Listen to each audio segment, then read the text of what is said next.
Dunia dalam berita. Pemirsa, berita mengenai komoditas nikel menjadi hangat diperbincangkan. Mulai dari pengerukan ilegal di Raja Ampat, volatilitas harga, kebijakan pejabat pemerintah, hingga perdagangan secara internasional. Lantas, bagaimanakah keberlanjutan nikel di masa depan? Padahal kan nikel itu kan komponen krusial buat bahan baku beberapa produk. Terus kira-kira tambang nikel terbesar di Indonesia itu apa ya? Tahu nggak sih, di Indonesia itu ada perusahaan nikel terbesar, namanya PT Vale. PT Vale Indonesia Tbk dengan nama dagang Vale didirikan pada tahun 1968, merupakan perusahaan pertambangan dan pengolahan nikel terbesar di Indonesia yang beroperasi di bawah grup Vale, perusahaan tambang global asal Brazil. Kegiatan utamanya berfokus pada penambangan, pengolahan, dan produksi nikel mat yang menjadi bahan baku penting bagi industri bajatan karat dan baterai kendaraan listrik. Operasi utama berlokasi di Sorowako, Sulawesi Selatan, Bahodopi, dan Pomalang. Perusahaan ini berkomitmen terhadap praktik pertambangan berkelanjutan dengan menekankan keselamatan kerja, pelestarian lingkungan, serta pemberdayaan masyarakat. Dengan kantor pusat di Jakarta dan ribuan karyawan, saham Vale Indonesia tercatat di Bursa Efek Indonesia dengan kode INCO. Terus kira-kira bisnis ini bisa nggak ya dilaba ruginya diproyeksiin? Bisa dong, mari kita bahas. Berikutnya adalah berkos budget PT Vale Tbk tahun 2025. Jadi pada tabel yang tertera di samping dapat terlihat bahwa tahun 2025 ini menjadi basis awal perencanaan dengan menetapkan target produksi dengan totalnya sebanyak 58.945 unit. Untuk produksi kuartal 1 direncanakan lebih rendah sebanyak 13.945 unit dibandingkan kuartal-kuartal berikutnya yang ada pada angka 15.000 unit. Hal tersebut menghasilkan total kebutuhan jam kerja sebesar 471.563 jam dengan tarif upah tenaga kerja yang ditetapkan sebesar 15 US dollar per jamnya. Dengan total anggaran biaya tenaga kerja langsung untuk tahun 2025 ini mencapai 7.073.442 US dollar. Yang dimana struktur biaya ini menunjukkan bahwa perusahaan mencapai tahun dengan tingkat produksi dan biaya yang lebih konservatif sebelum mencapai stabilitas di 3 kuartal terakhirnya. Berikutnya, untuk pada periode 2026 ini menunjukkan periode ekspansi atau peningkatan kapasitas yang sangat signifikan. Target produksi total melonjak tajam menjadi di angka 68.319 unit, meningkat lebih dari 15% dibandingkan tahun sebelumnya, dan diikuti oleh peningkatan total jam kerja menjadi 546.552 jam. Selain peningkatan volume, perusahaan juga menganggarkan kenaikan tarif upah sebesar 4% menjadi 15,60 US dollar per jamnya. Kombinasi dari kenaikan target produksi dan penyesuaian tarif upah ini mendorong total biaya tenaga kerja langsung melonjak lebih dari 20% menjadi 8.526.204 US dollar.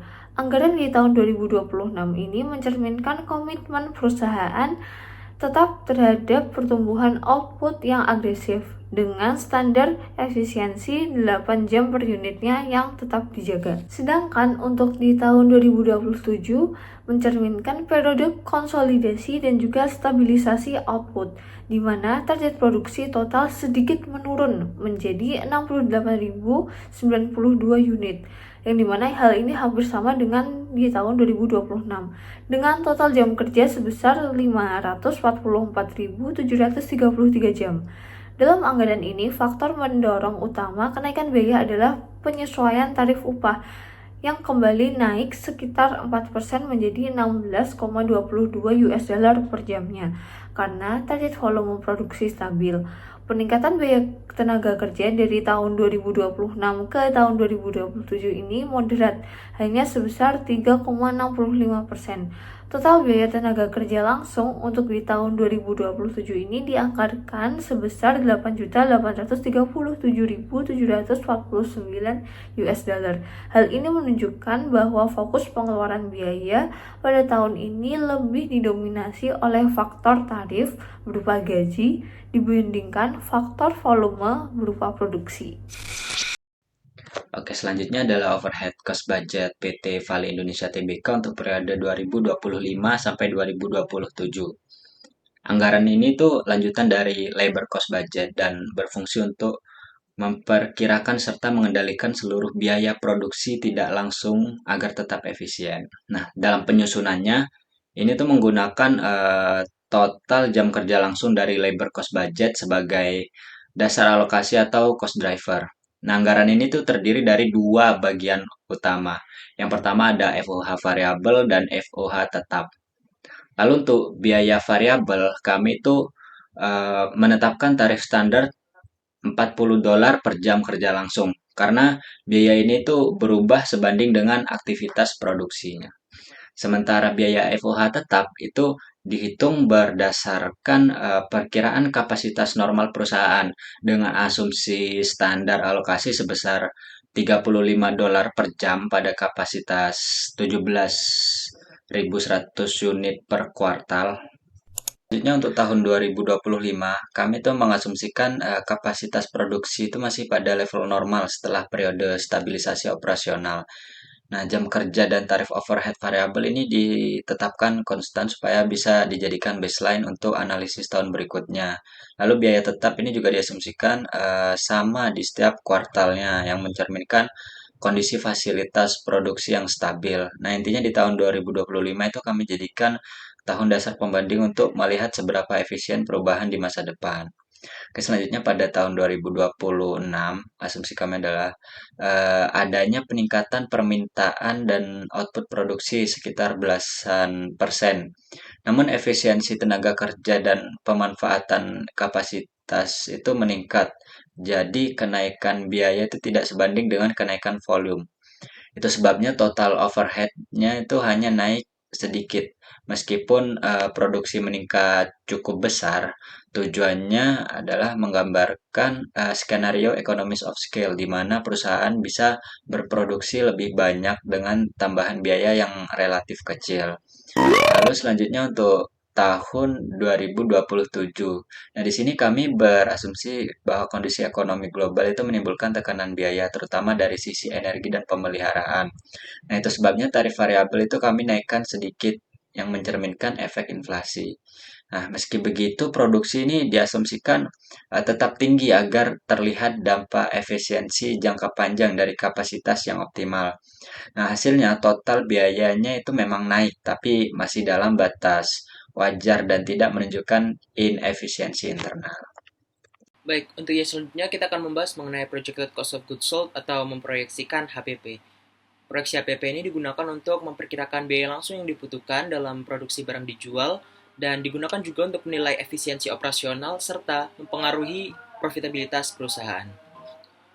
Menggunakan asumsi penghitungan seperti gambar yang ada di samping, berdasarkan tabel Projected Cost of Goods Sold PT Vale Indonesia Tbk tahun 2025, total biaya produksi direncanakan bisa mencapai 138,7 juta US dollar, total barang tersedia mencapai 253,7 juta US dollar, serta total harga pokok penjualan mencapai 236,9 juta US dollar.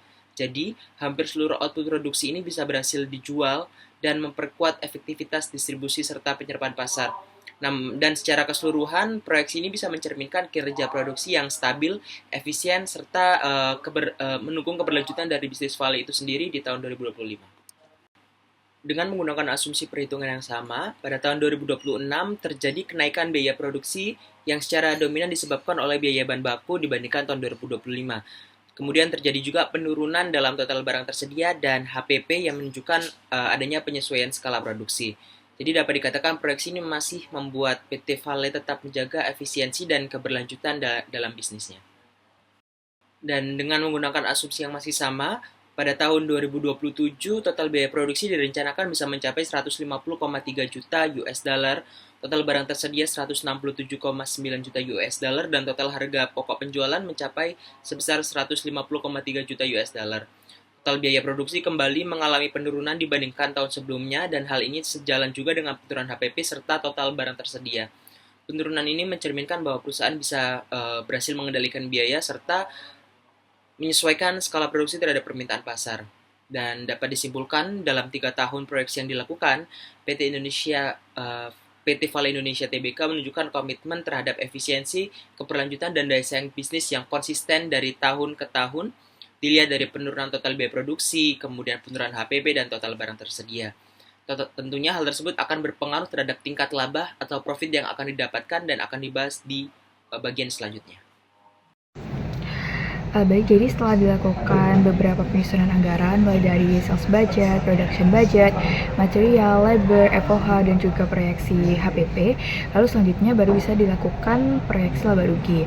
Nah, sebelum menampilkan proyeksi laba rugi, di sini kami akan menunjukkan asumsi yang kami gunakan dalam penyusunan proyeksi tersebut.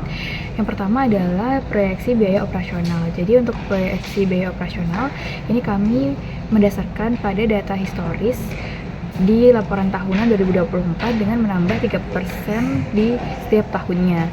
Nah, 3% ini kami asumsikan sebagai inflasi dan juga tingkat kebutuhan PT Vale Indonesia dalam produksi. Lalu yang kedua adalah proyeksi beban bunga. Nah, ini juga sama, kami didasarkan pada data historis tahun 2024 pada laporan tahunan PT Vale Indonesia Tbk dan juga mengalami kenaikan 3% per tahunnya, yang kami asumsikan bahwasanya adanya potensi kenaikan utang pada PT Vale untuk mendanai proyek-proyeknya. Berdasarkan keseluruhan hasil penyusunan dan juga analisis proyeksi laba rugi PT Vale Indonesia pada di tahun 2025 hingga tahun 2027 dapat disimpulkan bahwa perusahaan itu menunjukkan kinerja keuangan yang efisien dan stabil, dan Vale itu berorientasi pada pengendalian biaya yang berkelanjutan karena setiap komponen anggaran mulai dari sales budget, production budget hingga overhead cost budget itu disusun secara sistematis dan juga saling terintegrasi untuk mendukung proyeksi laba yang realistis. Nah, proyeksi ini tuh menunjukkan bahwa perusahaan itu mampu untuk menjaga margin laba kotor yang tinggi di atas 80% dari total dari penjualan. Yang hal itu menandakan keberhasilan dalam menjaga efisiensi biaya produksi dan juga operasional. Selain itu, penggunaan metode a posteriori dalam penyusunan proyeksi itu memungkinkan hasil yang lebih akurat karena didasarkan oleh data historis dan juga asumsi yang terukur. Selama periode proyeksi terlihat bahwa PT Vale itu konsisten dalam mempertahankan produktivitas dan juga efisiensi di tengah dinamika harga baku dan juga fluktuasi permintaan pasar.